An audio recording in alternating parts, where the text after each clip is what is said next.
56મો international film festival of India 2025 ક્યાં યોજવામાં આવ્યો હતો? પણજી, ગોવા. 56મા ફિલ્મ મહોત્સવમાં કન્ટ્રી ઓફ ફોકસ તરીકે કયો દેશ નિયુક્ત થયો? જાપાન દેશ. IFFI 2025માં ભાગીદાર દેશ તરીકે કયો દેશ ઉપસ્થિત હતો? સ્પેન દેશ. IFFI 2025માં શ્રેષ્ઠ ફિલ્મ માટે ગોલ્ડન પીકોક એવોર્ડ કોને મળ્યો? Skin of Youth. Gondhal film માટે બેસ્ટ ડિરેક્ટરનો એવોર્ડ કોને એનાયત થયો? સંતોષ દાવખર. બેસ્ટ એક્ટરનો એવોર્ડ અ પ્રોએટ ફિલ્મ માટે કોણે જીત્યો? Ubeimar Rios. Little Trouble Girls film માટે બેસ્ટ એક્ટ્રેસનો એવોર્ડ કોને મળ્યો? ઝારા સોફીજા. 56મા IFFIમાં સત્યજીત રે લાઇફટાઇમ અચીવમેન્ટ એવોર્ડ કોને મળ્યો? રજનીકાંતને મળ્યો. 54મી ISSF world shooting championship November 2025માં ક્યાં યોજાઈ હતી?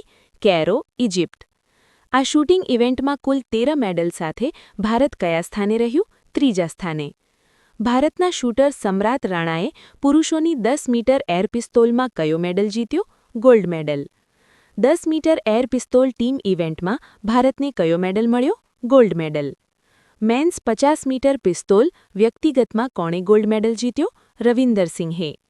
ISSF શૂટિંગ ચેમ્પિયનશિપ 2025ના મેડલ ટેબલમાં કયો દેશ પ્રથમ ક્રમે રહ્યો? ચીન દેશ. નમસ્કાર મિત્રો, આ વિડીયોમાં આપણે 1 ડિસેમ્બર 2025થી 7 ડિસેમ્બર 2025 સુધીના સૌથી મહત્વપૂર્ણ વીકલી કરંટ અફેર્સના પ્રશ્નો જોઈશું. તમામ પ્રશ્નો વન લાઇનર સ્વરૂપે રજૂ કરવામાં આવ્યા છે, જેથી તમે ઓછા સમયમાં વધુ સારી રીતે રિવિઝન કરી શકો. વિશ્વભરમાં જાગૃતિ લાવવા માટે વિશ્વ એઇડ્સ દિવસ ક્યારે ઉજવાય છે? 1 ડિસેમ્બર. BSF સ્થાપના દિવસ દર વર્ષે કઈ તારીખે ઉજવવામાં આવે છે? 1 ડિસેમ્બર. વર્ષ 2025ની વિશ્વ એઇડ્સ દિવસની થીમ શું રાખવામાં આવી છે? ઓવરકમિંગ ડિસરપ્શન.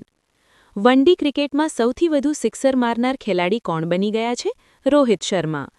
દક્ષિણ ભારત કુદરતી ખેતી સમિટ ક્યાં આયોજિત કરવામાં આવી હતી? કોયમ્બતુર ખાતે. કેન્દ્ર સરકાર દ્વારા કેટલા નવા લેબર કોડનો દેશભરમાં અમલ શરૂ કરાયો? 4 કોડ.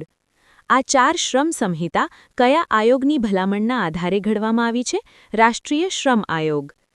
ઓવરટાઇમ કામ માટે સામાન્ય વેતન દર કરતાં કેટલું ચૂકવવું આવશ્યક છે? બમણું ચૂકવવું.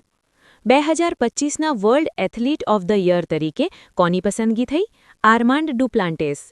2025ના વર્લ્ડ એથ્લીટ ઓફ ધ યરનો એવોર્ડ કોણે જીત્યો? મેકલોગ્લિન લેવ્રોન. ભારતનું પ્રથમ વોટર પોઝિટિવ એરપોર્ટ બનવાનું ગૌરવ કયા એરપોર્ટને પ્રાપ્ત થયું? ઇન્દિરા ગાંધી એરપોર્ટ.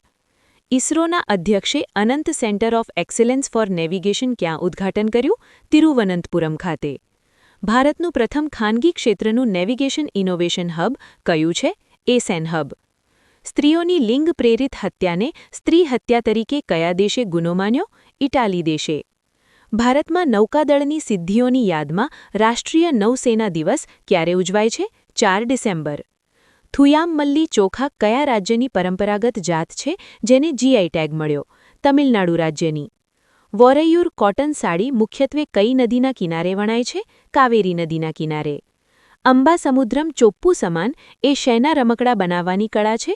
લાકડાના રમકડાની. ભારત અને નેપાળ વચ્ચે સંયુક્ત મશ્કરી કવાયત કયા નામે ઓળખાય છે? સૂર્યકિરણ. સૂર્યકિરણ મશ્કરી કવાયતની 19મી આવૃત્તિ ક્યાં યોજાઈ હતી? પિથોરાગઢ, ઉત્તરાખંડ. BISના અપડેટેડ ભૂકંપ ડિઝાઇન કોડ 2025 હેઠળ કયો નવો ઝોન ઉમેરાયો? Zone VI. સમગ્ર હિમાલય પર્વતમાળાને કયા સૌથી જોખમી ઝોનમાં મૂકવામાં આવી છે? Zone VI. ભારતમાં ભૂકંપ ઝોનિંગ નકશા મુજબ કેટલી વસ્તી ભૂકંપીય સક્રિય વિસ્તારોમાં છે? 75% વસ્તી. સંચાર સાથી એપ્લિકેશન કયા વિભાગ દ્વારા વિકસાવવામાં આવેલ પ્લેટફોર્મ છે? ટેલિકમ્યુનિકેશન વિભાગ.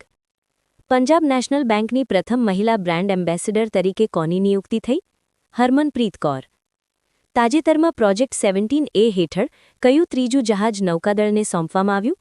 INS તારાગીરી. INS તારાગીરીનું નિર્માણ કઈ શિપબિલ્ડિંગ કંપની દ્વારા કરવામાં આવ્યું છે? મજગાંવ ડોક. કેન્દ્ર સરકાર દ્વારા વડાપ્રધાન કાર્યાલય PMOનું નામ બદલીને શું રખાયું? સેવા તીર્થ. ગુજરાતના રાજ્યપાલ દ્વારા ગુજરાત રાજભવનનું નામ બદલીને શું રાખવામાં આવ્યું? લોકભવન રખાયું. ભારત અને માલદીવ વચ્ચે સંયુક્ત લશ્કરી કવાયત કઈ છે? એકુવેરિન કવાયત. એકુવેરિયન શબ્દ દિવેહી ભાષાનો છે, જેનો અર્થ શું થાય છે? મિત્રો થાય. એકુવેરિયન કવાયતની 14મી આવૃત્તિ ક્યાં યોજાઈ હતી? તિરુવનંતપુરમ, કેરળ. આઈએનએસ અરિધમન સબમરીનનું નિર્માણ કઈ શિપબિલ્ડિંગ સેન્ટર ખાતે થઈ રહ્યું છે? વિશાખાપટ્ટનમ ખાતે. ડીઆરડીઓએ તાજેતરમાં કઈ સિસ્ટમનું સફળ હાઈ સ્પીડ રોકેટ સ્લેડ પરીક્ષણ કર્યું? Escape system. એસ્કેપ સિસ્ટમનું પરીક્ષણ કઈ રિસર્ચ લેબોરેટરી ખાતે કરવામાં આવ્યું હતું? Terminal ballistics laboratory. કચ્છના ધોરડો ખાતે રણોત્સવ 2025-26નો પ્રારંભ કોણે કરાવ્યો?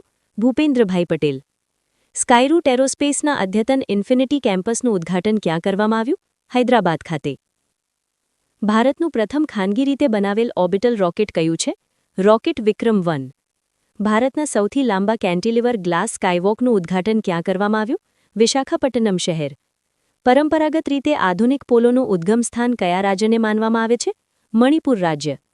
દાર્જિલિંગ મેન્ડરિન ઓરેન્જને તાજેતરમાં કયો ટેગ મળ્યો છે? GI tag. ઓક્સફર્ડ યુનિવર્સિટી પ્રેસનો 2025નો વર્ડ ઓફ ધ યર કયો બન્યો છે? રેજ બેટ. ભારત સરકારે કયા હેલિકોપ્ટર માટે અમેરિકા સાથે 7,995 કરોડનો કરાર કર્યો? MH-60R helicopter. સુમાત્રામાં આવેલા દુર્લભ ચક્રવાતનું નામ શું છે? ચક્રવાત સેન્યાર. નેશનલ મિશન ફોર મેન્ટરિંગ કયા મંત્રાલયની પહેલ છે? શિક્ષણ મંત્રાલય. કાર્તિકાઈ દીપમ ઉત્સવ મુખ્યત્વે કયા રાજ્યમાં ઉજવાય છે? તમિલનાડુ રાજ્ય. નાગાલેન્ડ કઈ તારીખે પોતાનો સ્થાપના દિવસ ઉજવે છે? 1 ડિસેમ્બર. જાપાનના કયા તળાવમાંથી 10,000 વર્ષ જૂના માટીકામનો ભંડાર મળ્યો? બીવા તળાવ. રામબન સુલાઈ મધ કયા પ્રદેશમાં ઉત્પન્ન થાય છે? જમ્મુ કાશ્મીર. ભારતીય વાયુસેનાના મહાનિર્દેશક, નિરીક્ષણ અને સુરક્ષા કોણ બન્યા છે? તેજબીર સિંઘ. એલઆઈસીના મેનેજિંગ ડિરેક્ટર તરીકે કોણે કાર્યભાર સંભાળ્યો છે? રામકૃષ્ણન ચંદર. અતુલ્ય ભારત 2.0 પહેલ કયા મંત્રાલયે શરૂ કરી છે? પર્યટન મંત્રાલય.